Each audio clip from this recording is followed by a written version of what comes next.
मध्ये मी आज आली आहे एका खास ठिकाणी जिथे तुम्हाला कलेचा खजिना बघायला मिळणार आहे. एपिसोड शेवटपर्यंत बघा. खूप अमेझिंग गोष्टी मी तुमच्याबरोबर शेअर करणार आहे, ज्या मेस्मराईज, जे बघून मी as a artist, crochet artist स्वतः भुलून गेले. सदाशिव पेठेमध्ये मी आली आहे, एकांच्या घरी आली आहे, कारण इतका खजिना आहे त्यांच्याकडे. मी तुम्हाला दाखवते. ते सगळं बघण्यासाठी, शिकण्यासाठी, करण्यासाठी जर तुम्हाला आवड असेल तर तुम्ही नक्की हा एपिसोड शेवटपर्यंत बघा. ईच अँड एव्हरी फ्रेम आमची दोघींची फ्रेम असेल किंवा त्यांनी बनवलेल्या फ्रेम्स असतील. एम्ब्रॉयडरी करणाऱ्या ललिता परांजपे, मंदाकिनी परांजपे यांच्या स्नुषा 75 वर्षाहून अधिक काळ जो एम्ब्रॉयडरीचा क्लास सुरू आहे, त्या एम्ब्रॉयडरी करणाऱ्या मंदाकिनी परांजपे, त्या शिकवणाऱ्या कितीतरी जणींची रुखवतं, फ्रेम्स त्यांनी करायला ज्यांना शिकवल्या. पुण्यातील कदाचित सगळ्या लोकांच्या घरी अशा तुम्ही एम्ब्रॉयडरीच्या कुशन्स बघितलेल्याच असतील. आणि आजचा जो माझ्यासाठी हायलाईट ठरला किंवा मी जे एक्झिबिशन बघून मी इथे आली आहे, ते हे चित्र.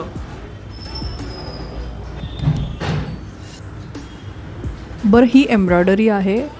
मी पुन्हा एकदा सांगते, हे एम्ब्रॉयडरी आहे. भेटूया या एम्ब्रॉयडरी करणाऱ्या हातांना, ललिता परांजपे यांना.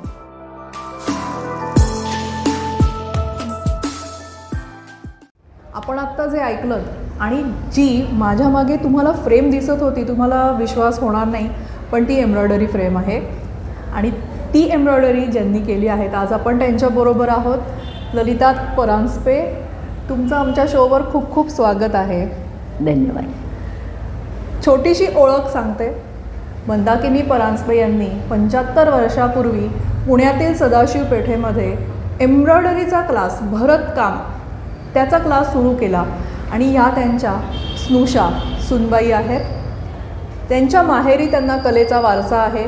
बाळ माटे यांच्या त्या कन्या आहेत. आणि सासरी त्यांना कलेचा, अजून एका कलेचा म्हणजे एम्ब्रॉयडरीचा वारसा मिळाला. आपण त्यांच्याचकडनं अजून जाणून घेऊया की त्यांची ह्या प्रवासाची सुरुवात कशी झाली. काय झालं, 1971 साली मी लग्न करून परांजपेंच्या घरात आले. येस. आणखीन थोडक्यात त्यांचीच होऊन गेले पटकन. एक मला बॅकग्राऊंड अशी की मी एका कलाकाराच्या घरातून दुसऱ्या कलाकाराच्या घरामध्ये आले. माझे वडील बाळ माटे हे संगीतकार, आणखीन हार्मोनियम वादक असे होते. संगीताचा वारसा माझ्याकडे खूप नाही आहे, पण भरतकाम, पेंटिंग हे मला शाळेपासूनच आवडत होतं. येस. आणि तेच पुढे करायला मिळेल असं कधी म्हणजे डोक्यातही नाही आलं. परंतु ह्या घरात आल्यानंतर संगीताला घराणी असतात बघ, हो, पण भरतकामाला घराणी आहेत हे मला परांजपेंच्याकडे आल्यानंतर कळलं. कमाल. की परांजपेंची म्हणजे आईंची एक शिकवण्याची पद्धत, हो, ती एक वेगळी होती, आणखीन छान होती. आणि त्याच पद्धतीने मी पुढे त्यांच्याकडे शिकत गेले, आणखीन घडत गेले त्यांच्याकडे. कमाल. मला इथे एक छोटंसं ॲड करायचं आहे. मी पण एक क्रोशे आर्टिस्ट असल्यामुळे, की आपण जे घरामध्ये भरतकाम विणकाम करतो, आईकडनं, आजीकडनं असे शिकत असतो. 1950 सालची गोष्ट असेल किंवा इवन तुम्ही जेव्हा सुरुवात केली असेल, 80चं दशक, 90चं दशक असेल, तेव्हा क्लासला जाऊन हे शिकायचं. ही एक म्हणजे अनुभवण्याचीच गोष्ट आहे असं मी म्हणेन, की असा पण क्लास असतो आणि अशाही क्लासला खूप पॉप्युलॅरिटी असते. नुकतंच त्यांचं एक्झिबिशन झालं राजा रवी वर्मा घोले रोडला, जे त्यांचा हॉल आहे कला केंद्रामध्ये. मी तिथे गेले होते आणि मी इतकी भारावून गेले की काही काही जे एम्ब्रॉयडरी केलेली चित्र आहेत, ललिताताई, असं वाटून, म्हणजे असं जवळ जाऊन आम्ही बघत होतो की हे एम्ब्रॉयडरी आहे. इतकं अमेझिंग. बॅलेरिना असेल, मधुबाला असेल, आणि आत्ता आमच्या फ्रेममध्ये ही जी फ्रेम दिसते तुम्हाला, ही सुद्धा एम्ब्रॉयडरी आहे. झूम करून बघणार. मला माहिती आहे खूप जण आता स्क्रीनशॉट घेतील आणि असं झूम करून बघतील की हे एम्ब्रॉयडरी आहे का, पण हे एम्ब्रॉयडरी आहे. आणि आता आपण त्यांच्याकडूनच जाणून घेऊया. अशीच फ्रेम मधुरा कोट्स कंपनीनी हां, भरून घेऊन लंडनच्या ऑफिसमध्ये ही फ्रेम आहे. कमाल. तुम्ही ते आणि- सांगत होता ना की अर्धीच भरली आहे, ते सांगता परत हां, एकदा? ती म्हणजे त्यावेळेलाच ना मी आईना म्हटलं, आई तुम्ही 2 गणपती काढा, मला बरं. अजून एक गणपती करायचा आहे. बरं आणखीन बाकीच्या कामाच्या ह्याच्यामध्ये माझा तो तसाच राहिला करायचा. बरं. पण मग लॉकडाऊन ज्या वेळेला झालं त्यावेळेला ती इतकंच झालेलं होतं, फक्त हो. त्याचे दागिने नाही एवढंच झालं होतं. मग हे सगळं मी लॉकडाऊनच्या पिरियडमध्ये मी हे पूर्ण केलं. तुमची आज साडी पण खूप सुंदर आहे, हो. त्याबद्दल सांगता? कुठले कुठले टाके आहेत ह्याच्यावर? याच्यामध्ये काश्मीरी आहे, वायस्टिच आहे, कांथा आहे. कांथा दिसला मला, ओळखता आला राव. हो हो, काश्मीरी आहे. खूप एलिगंट आणखीन- म्हणतो ना तसं आहे ते एकदम प्रकरण. खूप सुंदर आहे साडी खूप सुंदर आणि त्याचं आहे. असं लाईट कॉम्बिनेशन आणि इतकं सुंदर, मला खूप आवडते. आता ह्या साडीला तुला खोटं वाटेल, याला 25 वर्ष झालेली आहेत. अमेझिंग. मी मगाशी गणपतीच्या फ्रेमबद्दल म्हणत होते की हा 3D इफेक्ट जो आहे ना ते कमाल आहे. की सतरंजी आहे, त्याच्यावर फ्रूट डिश आहे, त्याच्या मागे आपले गणपती बसलेले आहेत. हा इथे उंदीर आहे जो सतरंजीच्या वर बरं आहे. आहे. बरं, हे 3D म्हणजे हे मागे मागे कुठेतरी गेलेलं आहे. एक बाल्कनी किंवा हो, खिडकीतून तिथनं मागे गेलेलं आहे. या दोघांच्या मध्ये हा पडदा असेल. बरोबर. हा इफेक्ट किंवा इथल्या ह्या हे सगळं एम्ब्रॉयडरी आहे. गाईज, मी वेडीच झाले. किंवा हे मागचं जे आकाश आहे आणि त्याच्या पुढे हा कठडा आहे. मी फक्त इमॅजिन करून सुद्धा माझ्या अंगावर काटा येतोय की हे तुम्ही केलंय सगळं. लॉंग शॉट जी तुमची एक स्पेशालिटी म्हणूया, आणि हे सगळे डोळे, चेहऱ्यावरचे भाव, ते माझ्या सासूबाईंचे कमाल आहे. त्यांचं शिकवणं तितकंच सुंदर होतं. अतिशय सुंदरपणाने त्या शिकवायच्या. बरं, ह्याच्या मागे आपण हा टाका का घालतोय हेही सांगायच्या. तसं मी शिकवताना मी कुठलेही हास्य राखून शिकवत नाही. मी सांगताना मुलींना सांगते की आपण हा रंग का घालतोय आपण, कारण ह्याची शॅडो त्याच्यावर पडली, त्यामुळे ती शॅडो डार्क आहे, त्यामुळे तुझं हे पुढे येणारे चित्र, हे सगळं मी डिटेल त्यांना सांगते. सुंदर. आता म्हणजे तुम्ही शॅडो म्हणल्यावर तर ती आभा आहे बघा गणपतीला एक. हो, ग म्हणजे तुमचं एक सुरुवातीला एक प्राइज विनर चित्र आहे, त्याबद्दल सांगाल? म्हणजे आपण म्हणूया की साधारण तिथून तुमची म्हणजे मुलं लहान असताना तुम्ही ते चित्र पूर्ण केलं, त्याच्याबद्दल थोडं सांगाल? सांगते. तर त्यावेळेला काय झालं, त्यांनी मी चित्र चूज केलं, बसन बहार गाणारी, माझं स्वप्न. Okay okay. हां. की जे मी गाणं आता लहानपणापासून. क्लासिकल जे आहे ते कानावर आहे, हो. बेसूर नाही, पण गाण्यात मी तज्ज्ञ नाही. बरं. तर निदान आपण ते चित्र भरावं, त्यामुळे पहिलंच मला बसन बहार हे चित्र आवडलं आणि जवळजवळ ते 18x24 असं मोठं चित्र आम्ही सुरुवात केली. त्यावेळेला काय केलं, आम्ही 3x3चा चौकोन डिवाईड करायचो. ओके. की तो चौकोन रोज झाला पाहिजे, कारण ते 3 महिन्यात चित्र पुरं करायचं असतं. माय गॉड. हां. आणि ते पुरं करून बँगलोरला पाठवायचं असायचं. हो. त्यामुळे तेवढं काम करणं अगदी भाग होतं.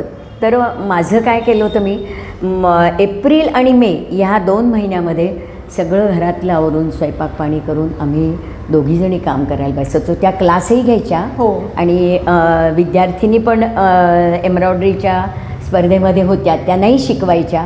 असं दोन्ही याच्यावर त्या करायच्या. आणखी त्या मे एंडपर्यंत म्हणजे मुलींची शाळा सुरू होईपर्यंत जवळजवळ माझं अर्ध चित्र पूर्ण झालं होतं. मस्त. आणि मग आम्ही अंबरनाथला गेल्यानंतर त्या शनिवार रविवार अंबरनाथला यायच्या. आणखीन मला पुढचं 15 दिवसाचं हे सांगून जायच्या. आणखीन मग मी ते पुरं करत असे आणि असं आम्ही ते चित्र पुरं केलं. आणि त्या पहिल्याच आमच्या प्रयत्नाला खूप मोठा प्रतिसाद मिळाला. मला त्या बसन बहारच्या चित्राला 3रं मिळालं. आणखीन 6 चित्रांना कन्सोलेशन मिळाली. असं एकाच वर्षी धमाका. पहिल्याच वर्षी खूप छान आम्हाला रिस्पॉन्स त्या ह्याने मिळाला आणि माझाही कॉन्फिडन्स त्यामुळे वाढला. मी तेच म्हटलं की पहिल्याच चित्राला आणि आपण एक प्रवास असतो, एक चित्र पूर्ण करणं, बरोबर. एक एम्ब्रॉयडरीची फ्रेम पूर्ण करणं हे असं बसलोय पूर्ण वेळ केलंय, असं नाही घरातली होत. व्यवधानं नाही. सांभाळा, बरोबर. ते सगळं करून सो आपण त्याला एक अटॅच पण होतो. नक्की. आणि ते चित्र तुम्ही आता स्क्रीनवर बघितलंच असेल, अमेझिंग, म्हणजे अनबिलिव्हेबल आहे. आणि झालाय काय, सगळ्या त्या बाईच्या निसर्गाच्या ह्याच्यात बसलेली आहे ती. त्यामुळे सगळ्या ग्रीन आणि येलो शेड्स आहेत. बरं तिच्या अंगावर पण त्याच आहेत. तर मी त्यांना म्हणायची की आई ही दोन्ही ग्रीन ही बायफर्केट कसं होणार. तर म्हटलं चित्र होऊ देत, मग तुझं तुलाच कळेल काय होत आहे ते. कमाल आहे. बघ ना, तिचं गाणं झालेलं आहे. हो, तंबोरा तिने खाली ठेवलेला आहे आणि अजून त्या धुंदीत आहे ती. गाणं तृप्तता आहे चेहऱ्यावर तिच्या आणि सगळा येलो आणखीन ग्रीनच्या रिफ्लेक्शन्स तिच्या चेहऱ्यावर आहेत. पायावर तर कवडसा पडलेला उन्हाचा सुद्धा इतका सुंदर तो आला आहे. खरंच आहे. काय हे, आणि हे एम्ब्रॉयडरी आहे अशक्य. खूप जवळून घेतला तरी सुद्धा नाही कळणार लोकांना की ही एम्ब्रॉयडरी आहे. म्हणजे तुमची शिकण्याची सुरुवात तर धमाकेदार झाली असं म्हणूया, किंवा तुमच्या सुरुवातीलाच तुम्हाला एक कॉन्फिडन्स बिल्ड झाला. आणि त्याच्या आधी मला त्या साधे टाके त्यांनी सुरुवातीपासून व्यवस्थित सगळं रितसर त्यांनी शिकवलं. जसं क्लासमध्ये मुलींना शिकवतात तसं तर मी आले की मला साडीवर, कुशन्सवर, बेडशीट अशा खूप गोष्टी मी तयार केल्या होत्या. माझ्या हाताखालनं खूप गोष्टी गेल्या.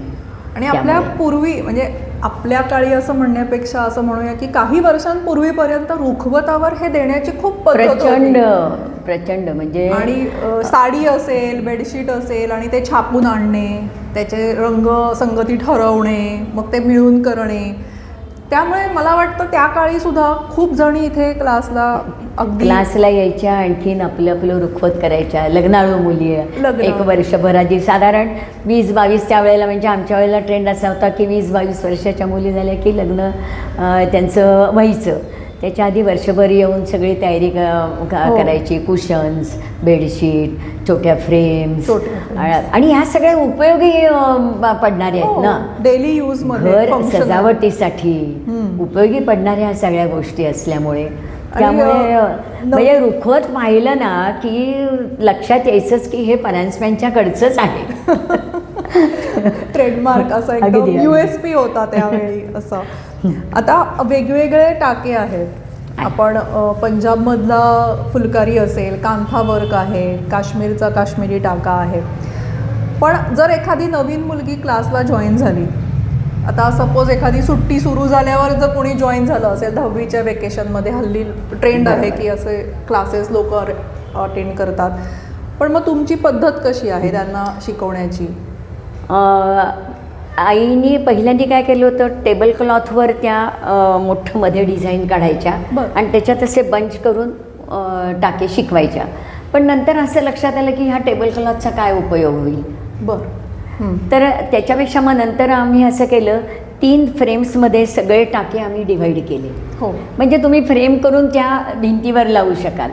त्यामध्ये सगळे टाके, म्हणजे बॅक स्टिच, नंतर साखळी, Kashmiri, button hole, satin, long शॉर्टचा सुद्धा एक छोटासा, खूप वेगवेगळे टाके आम्ही त्याच्यामध्ये जवळजवळ 20-25 टाके आम्ही त्याच्यामध्ये इन्क्लूड केले होते. आणखीन त्या फ्रेम शिकल्यानंतर मग तुम्हाला जे काही करायचं असेल ते तुम्ही करू शकता. ओके.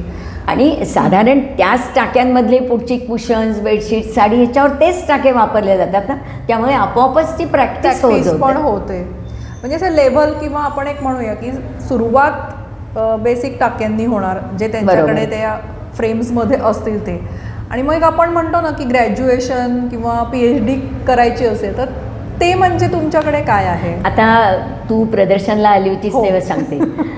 माझ्या मुलाची ती आयडिया होती, पायऱ्या चढून आपण हॉलमध्ये आलो होतो, रवी वर्मा हॉल. तर प्रत्येक पायरीचा जो पुढचा भाग आहे त्याच्यावर आम्ही सगळे टाके माझ्या मुलीनी ते पेंट करून आणि माझ्या विद्यार्थिनींनी मदत करून ते आम्ही टाके लावले होते सबंध, आणि ते काढलाय फोटो. इतकं रंगीबेरंगी इतकं सुंदर दिसत होतं. अगदी. म्हणजे ते माझ्या मुलगा अभिजित त्याची ती आयडिया होती. कमाल. आणि अरुंधती आमची म्हणाली की आई आपण त्याच्यावर टाक्यांचं करू. म्हटलं अगं केवढे मोठे मोठे करायला लागतील. म्हणजे काही नाही, आम्ही त्या पायरीचा आकार घेतला हो. आणि त्याप्रमाणे आम्ही back stitch, cable chain, Y stitch, button hole असे सगळे स्टेप बाय स्टेप असे जसे जसे अवघड होत जातील तसे टाके आम्ही त्याच्यावर लावत गेलो. आणि शेवटचं जे आहे तो आम्ही लॉंग शॉट म्हणून ठेवलेला, Long की shot. ज्या ह्या फ्रेम्स आम्ही करतो येस. ते यावेळेला. आणि फोकससुद्धा तुला सांगते मी, फोकस असा होता की लॉंग शॉट टाक्यांमध्ये आपण काय काय करू शकतो. हो. एम्ब्रॉयडरी इतर ह्याच्यावर तर करतोच, हो. पण लॉंग शॉटमध्ये किती डिटेल्स तुम्हाला करता येतात. खूप म्हणजे मी मेस्मराईज झाले होते. लॉंग शॉटमध्ये काही निसर्ग चित्र मी बघितली किंवा पाण्यात प्रतिबिंब पडलेलं बघितलं, आणि सगळ्यात माझ्या मनामध्ये अशी जी आत गेली असेल ना, ती सावरकरांची फ्रेम आहे की चष्मा आणि मागे डोळे. कसं शक्य, म्हणजे हे कसं तुम्ही करता, मला खूप आश्चर्य वाटतं. सांगू का, काही अशी अवघड गोष्ट असते ना, त्यावेळेला मी माझ्या सासूबाई डोळ्यासमोर आणते की त्यांनी काय सांगितलं असतं ह्या ह्याच्यात. खरं. त्यांना मी मुलीनं म्हणते 1-2 मिनटं थांबा तुम्ही, बरं. आणि मला आपोआप रंग सुचतात. हो, आय कॅन अंडरस्टँड. आपण आत्ता गिफ्टिंग किंवा रुखवत या विषयाबद्दल बोलत होतो, तर तुम्ही एका खास व्यक्तीसाठी खास एक भेटवस्तू बनवली, त्याबद्दल सांगाल? हो सांगते. माझ्या मिस्टरांच्या 75व्या वाढदिवसाला मी मधुबालाचं चित्र त्यांना भरून दिलं होतं. क्या. मधुबाला आता काही सगळ्यांना आवडणारीच नटी आहे, काही प्रश्नच नाही, पण ती त्यांना विशेष आवडायची. आणि असं हे मला आवडतं ते आवडतं असं म्हणण्यातले माझे मिस्टर नव्हते. खरं. त्यामुळे म्हटलं मी काय देणार आहे ना. हो. त्यामुळे मी ती मधुबाला त्यांना दिली होती. त्यावेळेला सुद्धा तो त्या बोटावर तिची ओढणी आहे ती, हो. नंतर केसात त्या रिंगमधनं मागचे ते तिच्या बटा आलेले आहेत, त्याची शॅडो, हे ते इतकं बारकाईने बघायचे. आणि वारसा जे तुम्ही म्हणताय की सगळ्यांकडे तुमच्याकडे एक नजर असते ना, दृष्टी म्हणतो ना आपण, की ती आहे. पण आता पुढच्या जनरेशनला तुम्ही कसा पास ऑन केलेला आहे? पुढच्या जनरेशनला म्हणजे माझी मुलगी अरुंधती हो. परांजपे थत्ते. हो. तर आई तिला म्हणायचे की अरुंधती तू मुंबईमध्ये, ती खरं CAच्या तिच्या परीक्षा झालेल्या होत्या, एक अरे शेवटचं बापरे. फक्त राहिलं होतं. पण म्हणाले नोकरी करण्यापेक्षा बाहेर पडून आपल्या घरामध्येच जर तू हे सुरू केलंस, तू तुझ्या आधी सासू सासऱ्यांना विचार की घरी केलेलं चालेल का, हाऊ स्वीट, आणखीन मग चालू कर. आणि ती मुंबईमध्ये एस्टॅब्लिश व्हायला जरा थोडा वेळ लागतो. बरं.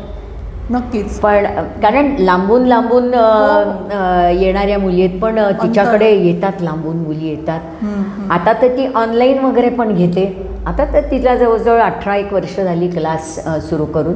आणि माझी मोठी मुलगी अदिती गोखले, परांजपे अदिती गोखले, तर त्यांनी काय केलं, एक स्त्री शक्ती म्हणून संस्था आहे, त्या बायकांना शिकवलं. अरे पहिले मुळातले टाके, आणि मग त्यांच्याकडनं निरनिळ्या वस्तू तयार करून घेतात, आणखीन मग त्या विकतात. त्यामुळे त्या बायकांना रोजगार मिळतो. कमाल कमाल. हेच जसं तुम्ही म्हणताय, आपण आता बोललो सेल्फ रिस्पेक्ट किंवा सेल्फ आपण म्हणूया एस्टीमसाठी ह्या गोष्टी खूप गरजेच्या आहेत. आता हळूहळू पुन्हा काळ तिकडे येतोय. एन्झायटी रिलीव्हसाठी असेल, डिप्रेशनसाठी, तुम्ही एम्ब्रॉयडरीचे अजून असे फायदे सांगू शकाल की हो, का करावं एखाद्याने? आहे ना. याच्यामध्ये पहिली एकाग्रता. कमाल. एकाग्रता ही इतकी, तुम्ही म्हणजे एक ती गोष्ट करायला लागल्या की ती पुढे येऊपर्यंत तुम्हाला सुचत नाही काही. हो हो. तो ध्यास आपल्याला जो लागतो ना, जे वेळ लागतं ना, त्यांनी आपण इतर ज्या गोष्टी आहेत ना, आजूबाजूला घडणाऱ्या वाईट गोष्टी आपण विसरून जातो ग. खरंय अगदी पॉझिटिव्हिटीसाठी नक्की नक्की मूड किंवा enhance. टेन्शन रिलीफ ह्याच्यासाठी म्हणजे डॉक्टर हल्ली सांगायला लागलेत. अगदी आता त्या दृष्टीने तुला सांगते, मला आत्ता प्रदर्शन झालं त्याच्यामध्ये 2-3 पुरुषांनी विचारलं की मॅडम तुम्ही आम्हाला शिकवाल का? म्हटलं हो शिकवीन की, आमच्या बायकांच्यात तुम्ही येऊन बसाल का? तो म्हणलं आम्हाला काही प्रॉब्लेम नाही. पण मी आता असा विचार केला की आपण घरीच एक बोलवून शिकवूया. तर माझा एक मित्र आहे, बरं. माझ्याच बरोबरचा आहे, वर्ष 75 त्यालाही लागलेलं आहे, अनिल कानडे म्हणून. तो म्हणाला की श्री मी येतो तुझ्याकडे शिकायला. बरं. तर तो आता माझ्याकडे शिकायला येणार आहे. कमाल. पण आता मी काय करणार, आता आम्ही सगळ्यांना ज्या 3 मोठ्या फ्रेम्स देणार त्या देणार नाही मी त्याला एक छोटंसं असं काहीतरी काढून देईन की हो. जेणेकरून ते पटकन करून होईल हां. आणि त्याला त्याच्यामध्ये इंटरेस्ट वाटेल. अगदी. की एखादा की होल्डर किंवा छोटीशी फ्रेम की जी तो लगेच लावू शकेल, असे एक 2-4च सोपे टाके करून मी ते डिझाईन काढून त्याला देणार आहे भरायला. हे फार इंटरेस्टिंग आहे. हे मला फार म्हणजे मनापासून मला वाटतं की क्लासमध्ये येऊन इतरांबरोबर तुमच्याबरोबर समोर आपण जे करतो त्यासाठी जी एक बॉन्डिंग बनतं, नक्कीच आपण एक फॅमिली बनून जातो. तसंच आहे आमचं क्लास म्हणजे आमचं कुटुंब झालं आहे गं. खरंय खरंय. सगळे खूप इन्व्हॉल्व असतात. एकमेकींच्या वाढदिवस वेगवेगळे आमच्याकडे भोंडला असतो. अरे वा. संक्रांतीचे काहीतरी प्रोग्राम करतो. हो. कोणाची पार्टी असते, सारखे काही ना काहीतरी प्रोग्राम. छोटे. आणि ग्रुप मिळतो ना प्रत्येकाला, अगदी लाईक ज्या नोकरी करत नाही हो. की त्या बाहेर पडणार आणि कसं करणार ना. काय म्हणजे कित्येक मुली मला सांगतात की वहिनी आहो केवढं तुम्ही आम्हाला दिलंय. मी खरं काही दिलेलं नाही आहे त्यांना, पण त्यांचं म्हणणं असं की आम्हाला केवढा ग्रुप मिळाला, हो. आम्ही कशाला इतक्या लोकांना भेटला असतो, वेगवेगळ्या क्षेत्रातल्या लोकांना. अगदी खरंय. हे वेगवेगळी क्षेत्र असतील, वयोगट असेल, हो. वेगळ्या प्रत्येकाची, आणि एकच समज फ्रेम आहे तर प्रत्येकाची रंगसंगती वेगळी येणार, प्रत्येकाचा कापडाचा रंग वेगळा, त्याची डिझाईन्स वेगळी, हे सगळं होतं एका ना. जागी एवढं बघायला मिळतं. बरं, माझ्याकडे वयवर्ष 20 ते 80 इथपर्यंत बायकांची रेंज आहे, मुलींची आहे, बायका नाही मुलींची रेंज आहे. त्यामुळे काय होतं की तो उत्साह जो असतो हो खरं. तो नक्की घेऊन जातात. त्या म्हणतात आम्ही पॉझिटिव्हिटी घेऊन जातो या इथनं नक्की आठवड्यातनं. आणि आम्ही बेचैन असतो की जिचा क्लास मंगळवारचा असेल त्या काहीही प्रोग्राम ठरवत नाही, ठेवायचा नाही. जिचा बुधवार आहे तर कुठेही जायचं नाही. प्रेक्षकांना 2 गोष्टी जाणून घेण्याची खूप इच्छा असणार आहे की हा क्लास आहे कुठे आणि आम्ही जॉईन करू शकतो का. तर आपण त्यांच्या व्हॉट्सअपची लिंक खाली डिस्क्रिप्शनमध्ये देऊया, तुम्ही नक्की ते जॉईन करू शकता. त्यामुळे परांजपे जो क्लास म्हणशील ना तो आमचाच आहे. परफेक्ट. हां. दुसरा परांजपे क्लास नाही. नाहीये. आणि माझ्या मुली आता मुंबईला आहेत. क्लास घेतात. आणि ललिताताईंचा क्लास सदाशिव पेठेमध्ये आहे. बरोबर बरोबर. परफेक्ट. आपण एक्झिबिशनबद्दल जाणून घेऊया की त्यांची एक्झिबिशनची कन्सेप्ट कशी सुरू झाली आणि त्याला कसा प्रतिसाद मिळत गेला. माझ्यासाठी हे कम्प्लिटली युनिक गोष्ट आहे की आपल्याकडे येणाऱ्या स्टुडंट्सना इन्क्लूड करून एक छान एक्झिबिशन करायचं. आणि जिथे गेल्यावरच मला आज त्यांच्याशी ओळख झाली आणि आपण त्या निमित्ताने इथे आज आलेलो आहोत. तर त्या एक्झिबिशनबद्दल सांगू शकाल की सुरुवात कशी झाली? सुरुवात 50 साली क्लास सुरू केले आणि त्याच्यानंतर मग सासूबाईंनी 65 साली 1965 साली गोखले हॉलला मोठं प्रदर्शन भरवलं होतं. क्या बात. रा भिडे आणखीन त्यांनी असं दोघांनी मिळून ते चित्रकार. प्रदर्शन भरवलं होतं. त्या प्रदर्शनला आचार्य यात्रे नंतर यशवंतराव चव्हाण आदी मान्यवरांनी भेटी वा. दिल्या होत्या. इंदुताई टिळक आणि त्यांचे अभिप्राय आणखीन हे सुद्धा आहेत आमच्याकडे, फोटो आहेत. मस्त. आणखीन नंतर पोलीस बोलवायला लागले होते. पोलीस बोलवायला लागले होते. हो गर्दी हे म्हणजे करायला. माझे धीर सांगत होते की इतकी लाईन त्या लक्ष्मी रोडला व्हायची की सांगायला आले होते की अहो एका बाजूला तरी ह्या, नाही तर काय हे आहे काय म्हणून पोलीस पण बघायला यायचे. हो. कसलं एक्झिबिशन आहे. कसलं एक्झिबिशन. आणि त्यावेळेला फ्रेम्स खूप नव्हत्या, पण त्यावेळेला त्या असं रूमसारखं त्यांनी केलं होतं की बेडरूम कशी असावी, हॉल कसा असावा, अशा गोष्टी त्यांनी केलेल्या होत्या त्या मस्त. प्रदर्शनामध्ये. आणखीन अशी दर साधारण 5 वर्षांनी एक्झिबिशन करण्याचा त्यांचा ट्रेंड होता. जे आणि काय व्हायचं, ह्या रेशीम मधुरा कोटची जी एक कॉम्पिटिशन व्हायच्या त्याच्यानंतर जी बक्षिसे मिळायची त्याच्यानंतर आम्हाला एक्झिबिशन करायलाच लागायचं, असं व्हायचं ते. हो, की ते काय त्यामुळे केलं होतं आणि बक्षीस कशाला मिळालं. 85 साली 90 साली अशी, त्यामुळे खूप एक्झिबिशन्स आम्ही दर 5-6 वर्षांनी केली. अर्थात तो व्याप खूप मोठा असतो, खूप मोठा खूप व्याप मोठा असतो. मला एक कौतुक अजून एक ॲड करायचं आहे की जेव्हा सोशल मीडिया नव्हतं ना तेव्हा ह्यांना एवढी पॉप्युलॅरिटी होती. इमॅजिन करू शकाल म्हणजे की एका एम्ब्रॉयडरी क्लास, मला ह्याचं आत्ता इतकं कौतुक वाटतंय ना की जेव्हापासून बघून आली तेव्हापासून मला तुमच्याबरोबर हा इंटरव्ह्यू अरेंज करायचाच होता. आपण अजून वेगळी वेगळी तुमची चित्र बघणारच आहोत, पण त्याआधी एक छोटासा रॅपिड फायरचा राऊंड करूया. चालेल. ललिताताई, एवढं सुंदर कलेक्शन आहे, आता बरेच त्यातले आपण दाखवलेले आहेतच चित्र. तुमचं आवडतं एम्ब्रॉयडरी केलेली फ्रेम किंवा क्रिएटिव्हिटी जी तुमची सगळ्यात आवडती आहे आजपर्यंतची? हे खरं ना सांगणं खूप अवघड आहे की आपली मुलं त्यातलं कोण आवडतं असं म्हणण्यासारखं आहे गं हे. हो, कारण त्या प्रत्येक चित्रात आपण तितक्याच जीव लावून केलेला आहे. अटॅच असतो. पहिलं म्हणशील वसंत बहार मला आवडला, मधुबाला माझ्या नवऱ्याला दिले म्हणून तो आवडला, म्हणजे कुठलं सांगता नाही येणार. आता हे माझ्या सासूबाईंनी घोड्यांचं जे चित्र आहे ते मुद्दामून माझ्यासाठी इराणी घोडे म्हणून, अरेबियन घोडे म्हणून मागवलं होतं. अमेझिंग. म्हणजे प्रत्येक चित्रात कुठेतरी भावना गुंतलेल्या आहेत माझ्यासुद्धा. नंतर आता हा दत्तगुरू महाराज, आता आमच्याकडे दत्ताचं आहे, आमच्याकडे अक्कलकोट महाराजांनी स्वतः दिलेल्या पादुका आहेत, त्यामुळे आमच्याकडे दत्ताची जी दत्त जयंती म्हणतात किंवा उपासना म्हणतात ते आहे. दर गुरुवारी आमच्याकडे आरती असते. त्यामुळे मी हे चित्र ज्या वेळेला पाहिलं माझ्या एका विद्यार्थिनीकडे तेव्हा मला अतिशय ही बालमूर्ती इतकी आवडली. बालमूर्ती, हो. त्यामुळे हे मी आत्ता प्रदर्शनसाठी नवीन केलं. कमाल आहे, खूप सुंदर आहे. आणि हे लॉंग शॉट म्हणजे मी प्रेमात पडली. आणि असं माझा एक आता एक गोल असतो ना, प्रत्येक आपण न्यू इयर रेझोल्युशन असं, तर मी शिकणार जरूर जरूर मी शिकवीन, तुमच्याकडूनच शिकणार आहे. सो आवडती फ्रेम डिप्लोमॅटिक आन्सर झालं. बरोबर. डिफिकल्ट जे तुमच्यासाठी चॅलेंजिंग होतं की तुम्हाला चित्र बघून तर आवडलं असेल की आता मी ह्याचं एम्ब्रॉयडरीमध्ये करणार, पण चॅलेंजिंग होतं अशी एखादी आठवण? सावरकर जी नोन फिगर आहे, अगदीच. ती विद्यार्थिनी मला म्हणली, विनीता दाते म्हणून, आणखीन अनघा साबणे, या दोघींनी ती फ्रेम केली. मला म्हणाल्या की मला वहिनी भरायची. म्हटलं बाप रे. आईंच्या पुढे मी लिटरली नमस्कार केला. म्हटलं आई, तुमच्या शिष्येची परीक्षा आहे, त्याच्यात मी उतरलेच पाहिजे आणि मला तुम्ही ही शक्ती द्या. आणि ते चित्र आम्ही सुरू केलं आणि झालं. मस्त. तुमचा आवडता रंग? आता रंग म्हणशील तर इंद्रधनुष्यात 7 रंग, संगीतात 7 सूर, ते सगळे एकत्र आल्याशिवाय चित्र किंवा गाणं कसं पुरं होईल सांग बरं.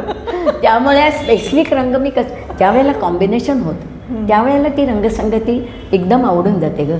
लाल रंग लालच्या ठिकाणी आहे, हिरवा रंग निसर्गाच्या ठिकाणी आहे, गुलाबी हा प्रेमाचा रंग. हे असे जे आहेत ना ते सगळं कॉम्बिनेशन आहे ना शेवटी. खरं. आपण जेव्हा कलेबद्दल बोलतो तर तुम्ही एम्ब्रॉयडरी करता, मी क्रोशे करते, पण तुमची एखादी आवडती कलाकार असेल, मग ते कदाचित गायक गायिका असू शकतात, चित्रण सृष्टीतले, तर तुमचे कलाकार कोण आहे आवडीचे? रवी परांजपे. आमच्या चांगल्या आमच्या परांजपे ग्रुपमधलेच होते ना. तर त्यांच्याकडे आम्ही बरेच जायचो. त्यांची चित्र फार सुंदर आहेत, लाईव्ह चित्र आहेत. आपण हा असा छान मस्त एक एपिसोड बघितलेला आहे. त्याच्या पुढे आम्ही अजून तुम्हाला एक छोटीशी गंमत दाखवतोय की आम्ही दोघी मिळून काहीतरी आमच्या कलेचा एक आज एक सांगता म्हणूया, आमच्या एपिसोडची सांगता. जनरली रॅपिड फायरच एंड असतो, पण आज थोडंसं आपण एक वेगळा अनुभव आहे कारण आम्ही दोघी कलाकार आहोत. तर ललिताताई एम्ब्रॉयडरी करणार आहेत आणि मी क्रोशा करणार आहे आणि दोघींनी फुलं चूज केली आहेत. सो मी आज जे माझी ज्वेलरी हे केलेली आहे त्याचंच जे फूल आहे अशी फुलं करणार आहे. तसंच तू ते शंकराचं चित्र पाहिलंच ना, ते पण मी पहिल्यांदाच केलं. कमाल. शंकर, हो. सरस्वती, लक्ष्मी आता आम्ही घेतली आहे भरायला एका मुलीने. कमाल. जी सगळी निसर्ग चित्र जी मी बघितलीत ना, ज्याच्यामध्ये काही ठिकाणी शॅडोज आहेत, पाण्यामध्ये प्रतिबिंब प्रतिबिंब आहेत, ती जी सगळी पाहिली ती सुद्धा कुठेतरी ना मनामध्ये एक आदर निर्माण झाला सगळ्यांबद्दल. खरंच ग.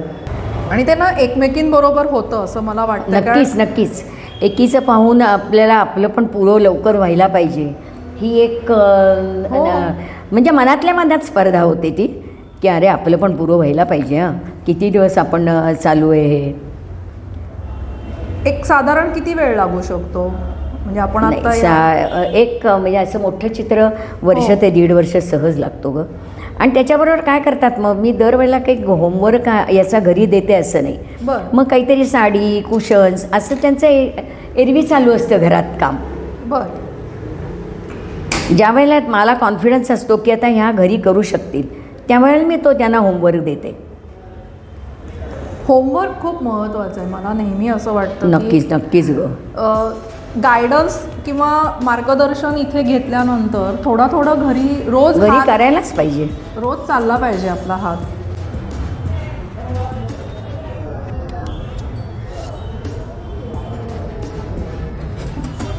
आम्ही दोघींनी आता जे केलेलं आहे ना त्याची आता आम्ही काय फ्रेम करू किंवा तू हे काही करू शकतेस, हे तुला मी काहीतरी दिलंय. आपण एक छान याचं बनवूया असं मी विचार केलाय. सो हे 3 फ्लॉवर्स मी मॅमसाठी केले आहेत. सो त्यांनी हे माझ्यासाठी केलं आहे. सो तू हे ह्याला लाव, इथे ड्रेसला लाव, छोटी फ्रेम कर, काही. आणि त्याच्यावरती अशी ही फुलं पण आहेत. सो ही एम्ब्रॉयडरी आहे, हे ड्रॉइंग किंवा फोटो नाही आहे. ज्यांना शंका आहे त्यांनी झूम करून पहा. ललिताताई तुम्ही सांगाल या फ्रेमबद्दल? हो सांगते ना. हे चित्र माझ्या मिस्टरांनी मला करण्यासाठी आणलं आणि त्यावेळेला अशीच कॉम्पिटिशनच होती आणि मला म्हणाले हे तुला चित्र भरायचं आहे. आता त्या चॅलेंजिंग म्हणजे तू मगाशी म्हणलीस तसं चॅलेंजिंग म्हणजे माझ्या सासूबाईंनाच त्याचं चॅलेंज होता खरं. ते त्यांनी शिकवलं मला. ती मागची जी फ्रिलची ट्रान्सपरन्सी आहे ती भरणं म्हणजे आमच्या दोघींना कसोटी होती लिटरली. कमाल. ती जी फ्रिल म्हणजे मला परत जमेल की नाही असं मला वाटतं काही वेळेला. खरं आहे. आणि हे म्हणजे सगळंच तिच्या पायात नाही, तिचं ते पोश्चरच सगळं इतकं सुंदर आहे की त्या बांगडीतले तो खडा, नंतर त्या लेस बुटाला लेस बांधते त्याच्या आलेला तो कडेचे 2 धागे, त्या बोटाची जी दुमडलेलं आहे हात, त्या हाताची पायावर पडलेली शॅडो, नंतर ही सॅटिनची रिबन पायातली बुटातली, ती इतकी सुंदर म्हणजे झालेली आहे ती.